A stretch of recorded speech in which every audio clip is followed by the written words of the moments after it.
नमस्कार विद्यार्थी मित्रांनो, आज आपण इयत्ता 9वीच्या इतिहासाच्या पाठ्यपुस्तकातील 6वं प्रकरण महिला व अन्य दुर्बल घटक यांचे सक्षमीकरण या पाठाचा दुसरा भाग पडणार आहोत. मागच्या तासिकेमध्ये आपण याच पाठाचा अर्धा भाग बघितला. त्या अर्ध्या भागामध्ये आपण भारतामध्ये दर 10 वर्षांतर कशा पद्धतीने लोकसंख्या किंवा जनगणना होत असते आणि लोकसंख्या मोजली जात असते. देशाची लोकसंख्या मोजत असताना साधारणतः 50 वर्षाचा आढावा आपण त्यामध्ये घेतला. तर 50 वर्षामध्ये 1951, 1961, 1971, 1981, 1991 आणि 2001 या 50 वर्षामध्ये दर हजारी पुरुषांच्या मागे स्त्रियांची संख्या कशा पद्धतीने कमी कमी झालेली आहे हा तक्ता आपण बघितला. हा तक्त्यावरनं आपण स्त्रियांची संख्या कमी झालेली आहे या मुद्द्यापर्यंत जाऊन पोहोचलो. त्यानंतर याच पाठामध्ये आपण स्त्रियांच्या माध्यमातून चिपको आंदोलन, मद्यपान विरोधी आंदोलन, आंतरराष्ट्रीय महिला वर्ष हे मुद्दे सुद्धा आपण बघितले. आता पुढच्या भागामध्ये जे मुद्दे आहेत ते बघूया. स्त्रियांच्या संदर्भातील कायदे 1952च्या कायद्यानुसार भारत सरकारने हिंदू स्त्रियांना पोटगीचे अधिकार दिले. वडिलांच्या संपत्तीत वाटा देण्यात आला. स्त्री धनावरतीचा अधिकार निर्माण झाला. बहुपत्नीत्व संपुष्टात येऊन पुरुषांप्रमाणे स्त्रियांनाही घटस्फोटाचा अधिकार देण्यात आला. विद्यार्थी मित्रांनो, 1952च्या कायद्यानुसार भारत सरकारने स्त्रियांना पोटगीचे अधिकार दिले. म्हणजे स्त्रियांना त्यांच्या उदरनिर्वाहासाठी काही अधिकार संपत्तीमध्ये देण्यात आले. त्यानंतर वडिलांची जी संपत्ती होती, मुलगा हा वंशाचा दिवा किंवा मुलालाच संपत्ती दिली पाहिजे असा पारंपरिक एक प्रकारचा नियम असल्यामुळे त्या नियमाला खंडित करून भारत सरकारने मुलीचा सुद्धा वडिलांच्या संपत्तीमध्ये वाटा असतो, हिस्सा असतो अशा प्रकारचा एक कायदा केला आणि मुलीला सुद्धा त्यामध्ये हिस्सा मिळू लागला. त्यानंतर स्त्री धनावरतीचा अधिकार निर्माण झाला. त्याचबरोबर हिंदू पुरुषांना सामाजिक नियमाप्रमाणे एकापेक्षा जास्त पत्नी करण्याचा अधिकार होता. तो खंडित करून भारत सरकारने एक पुरुष एक पत्नी अशा प्रकारचा एक कायदा केला. त्यामुळे बहुपत्नीत्व हा जो नियम होता, कायदा होता, हा बंद झाला. त्याचबरोबर घटस्फोट देण्याचा अधिकार फक्त पुरुषांना होता की त्याला बायको आवडत नाही किंवा हुंड्यासाठी तो घटस्फोट देत होता, तिच्यावरती अन्याय अत्याचार करत होता. परंतु एखादा पुरुष वाईट वर्तन करत असेल तर स्त्रीला सुद्धा त्याला घटस्फोट देण्याचा अधिकार देण्यात आला. पुढच्या दशकाभरात किंवा म्हणजेच 10 वर्षामध्ये स्त्रियांच्या संदर्भात एक पाऊल पुढे टाकणारा कायदा आला, हुंडा प्रतिबंधक कायदा. हुंडा देणे आणि हुंडा घेणे या दोन्ही गोष्टी कायद्यानुसार चुकीच्या आहेत. 1961 नुसार हुंडा देणे किंवा हुंडा मागणे हा फौजदारी गुन्हा ठरवण्यात आला. हुंडा प्रथेचे निर्मूलन म्हणजे पूर्ण ती प्रथा नष्ट झाली पाहिजे. सामाजिक चळवळीला प्रोत्साहन देण्यात आले. या कायद्यानुसार हुंडासारख्या अनिष्ट प्रथेमुळे स्त्रियांना होणारा त्रास कमी झाला. त्यामुळे स्त्रियांना बाळंतपणाची सुट्टी मिळवून देणारा प्रसूती सुविधा अधिनियम, गरोदर कालावधीमध्ये स्त्रियांना बाळंतपणासाठी नंतर जायचं असेल तर स्त्रियांना तशा प्रकारची 6 महिने वर्षभर जशी योग्यता असेल किंवा जशी गरज असेल त्याप्रमाणे मॅटर्निटी बेनिफिट ऍक्ट 1961 यानुसार तिला सुट्टी देण्यात आली. या कायद्याने स्त्रियांना बाळंतपणासाठी रजा मिळण्याचा अधिकार मिळाला. त्यानंतर हुंडा प्रथेच्या विरोधात जागृती. भारतामध्ये हुंडाबंदी कायदा असला तरी वर्तमानपत्रातून स्वयंपाक करत असताना पदर पेटून महिला मरण पावली किंवा धुणं धुत असताना किंवा विहिरीतनं पाणी काढत असताना तिचा पाय घसरला आणि ती विहिरीमध्ये पडली आणि मरण पावली अशा प्रकारच्या बातम्या पेपरामध्ये येऊ लागल्या. परंतु त्या बातम्यांच्या खोलवर गेल्यानंतर असं लक्षात यायचं की त्या स्त्रीचा छळ केला जात होता, हुंड्यासाठी तिला त्रास दिला जात होता, तिला पेटवून दिलं आणि त्यामुळे तिचा मृत्यू झालेला आहे. अशा अनेक प्रकरणं त्या कालावधीमध्ये समोर आली आणि त्यामुळे अशा प्रकारचा एक कायदा केला गेला की हुंडा मागू नये किंवा हुंड्यासाठी छळ होऊ नये. आणि त्यामुळे पोलीस प्रशासन, न्याय व्यवस्था यांच्या भूमिका समोर आल्या. यातून जागृती घडली. त्यामुळे 1984 मध्ये हुंडाबंदी सुधारणा कायदा अस्तित्वात आला. 1988 मध्ये 2019 स्त्रिया, तर 1990 मध्ये 4835 स्त्रिया, 1993 मध्ये 5377 स्त्रिया हुंडाबळी ठरलेल्या आहेत. या आकडेवारीवरून आपल्याला या प्रश्नाची तीव्रता लक्षात येत असते. त्यानंतर कौटुंबिक न्यायालय 1984, विवाह संदर्भातील वाद, सांसारिक समस्या व त्यातून निर्माण होणारे प्रश्न, पोटगी, एकल पालकत्व, विभक्त राहणे, अपत्याचे संगोपन व मालकी अशा कुटुंब व्यवस्थेशी निगडीत वादांची सोडवणूक करण्यासाठी कौटुंबिक न्यायालय स्थापन करण्यात आली. या न्यायालयांमध्ये साक्षी पुरावे तपासण्यापेक्षा सामंजस्य व वकिलांऐवजी समुपदेशकांना प्राधान्य देण्यात आले. प्रकरणे वेगाने पण न्याय पद्धतीने सोडवण्यावर भर देण्यात आला. कोणावरही कोणत्याही स्त्रीवरती अन्याय होऊ नये किंवा एकाच गोष्टीची बघून कोणत्याही प्रकारचा न्यायनिवाडा करू नये, एकाच बाजूचं ऐकून कोणत्याही प्रकारचा न्यायनिवाडा होऊ नये किंवा चुकीचा न्यायनिवाडा होऊ नये याकडे लक्ष देण्यात आलं. त्यानंतर महिलांच्या बाबतीमध्ये 1985 मध्ये पोटगीबाबतचा खटला, एखाद्या विवाहित महिलेला तिच्या नवऱ्याने घटस्फोट दिल्यानंतर तिच्या उदरनिर्वाहाचे साधन म्हणून तिला दरमहा ठराविक रक्कम दिली जाते, त्याला पोटगी असे म्हणतात. समजा लग्न झालं असेल, लग्न झाल्यानंतर काही वर्षानंतर त्या नवऱ्या मुलाने तिला फारकत दिली किंवा घटस्फोट दिला. घटस्फोट दिल्यानंतर त्या महिलेने आपली उदरनिर्वाह कशावर करावी अशा प्रकारचा प्रश्न त्या महिलेसमोर निर्माण व्हायचा आणि म्हणून तिच्या उदरनिर्वाहाच्या व्यवस्थेसाठी नवऱ्याने दरमहा तिला ठराविक रक्कम दिली पाहिजे, जेणेकरून ती महिला उदरनिर्वाह करू शकेल. अशा रकमेची व्यवस्था शासनाच्या माध्यमातून, सर्वोच्च न्यायालयाच्या माध्यमातून देण्यात आला.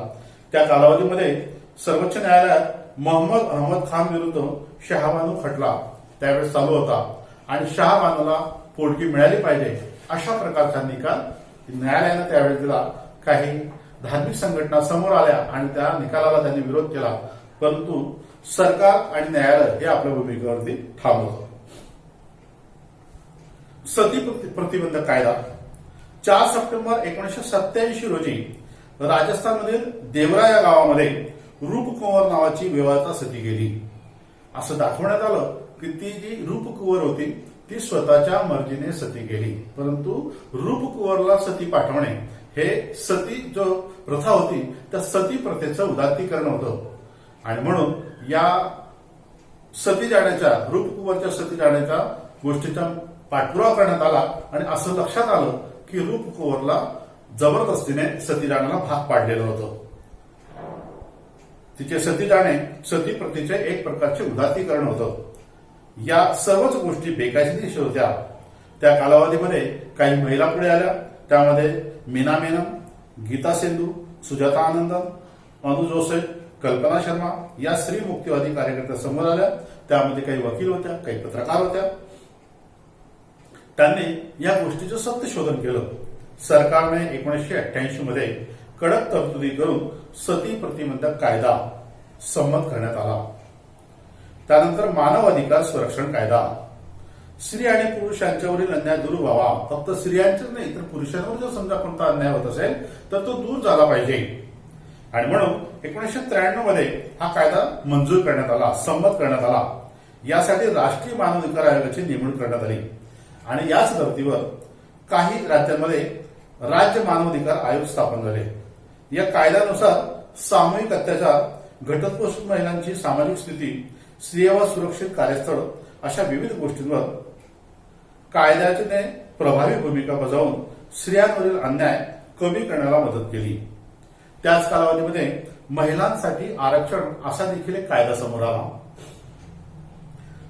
73 आणि 74च्या संविधान दुरुस्तीने ग्रामपंचायत, पंचायत समिती, जिल्हा परिषद, नगरपालिका, महानगरपालिका या सगळ्या ठिकाणी महिलांना 1/3 जागा राखीव देण्यात आल्या. त्याचबरोबर सरपंच, अध्यक्ष, नगराध्यक्ष, महापौर या पदासाठी सुद्धा 1/3 पदे स्त्रियांसाठी राखीव ठेवण्यात आली.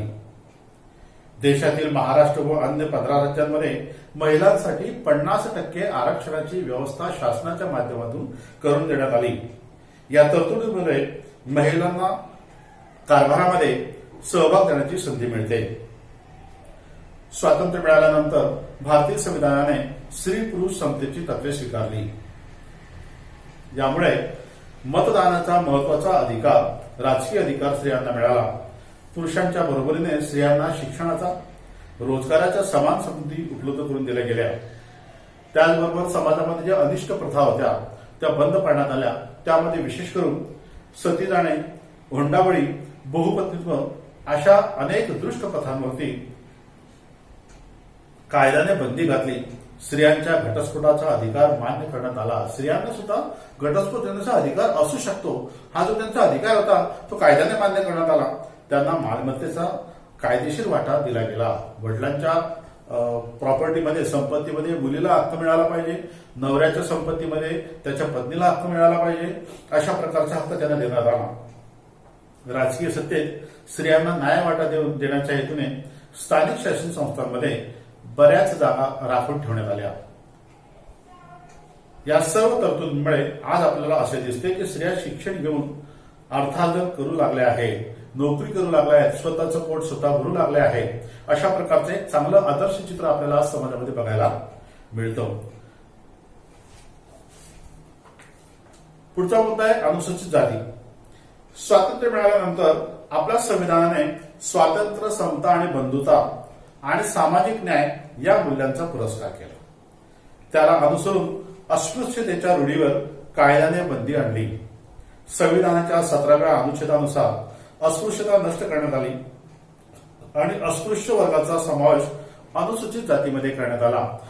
अनुसूचित जातीचे जे स्त्री पुरुष असतील, समाज असेल, वर्ग असेल, त्यांचा विकास झाला पाहिजे. त्यासाठी त्यांना राखीव जागा देण्यात आल्या. त्यांना समाजामध्ये, शिक्षणामध्ये तशा प्रकारच्या सवलती देण्यात आल्या. त्यांचाही विकास इतरांच्या बरोबरीने झाला पाहिजे, त्यासाठी सरकारने प्रयत्न करायला सुरुवात केली. या अनुसूचित जातीचे सामाजिक आणि आर्थिक मागासलेपणा लक्षात घेऊन त्यांचा विकास साधता यावा यासाठी शासनाचा प्रयत्न होता. ज्याप्रमाणे अनुसूचित जातींसाठी प्रयत्न सरकारने केला, त्याचप्रमाणे अनुसूचित जमातीसाठी सुद्धा त्यांचाही विकास झाला पाहिजे यासाठी सुद्धा प्रयत्न झाले. अनुसूचित जातीप्रमाणे देशाच्या दुर्गम भागात राहणाऱ्या आदिवासी समाजाची सुद्धा प्रगती झाली पाहिजे, शिक्षण मिळालं पाहिजे.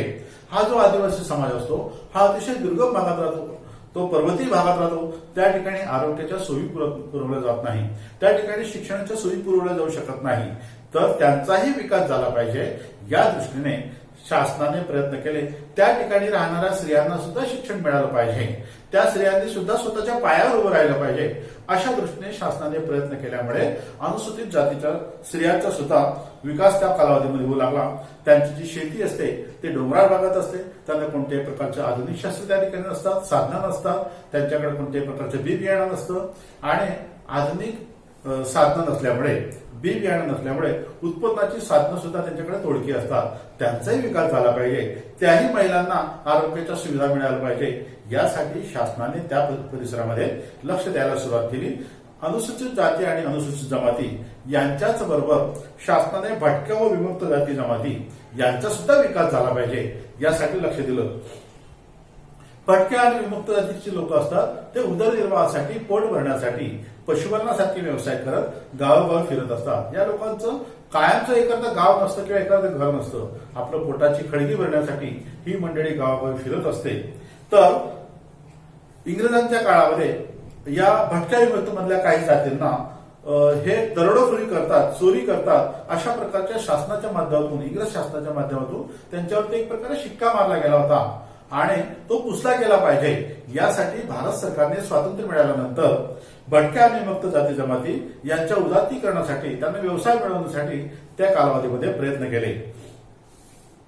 1971 सालच्या गुन्हेगारी प्रतिबंधक कायद्यानंतर या जमातीपैकी प्रमुख गटांचा गुन्हेगारी जमाती म्हणून उल्लेख केला जाऊ लागला होता. तो बंद करण्यात आला.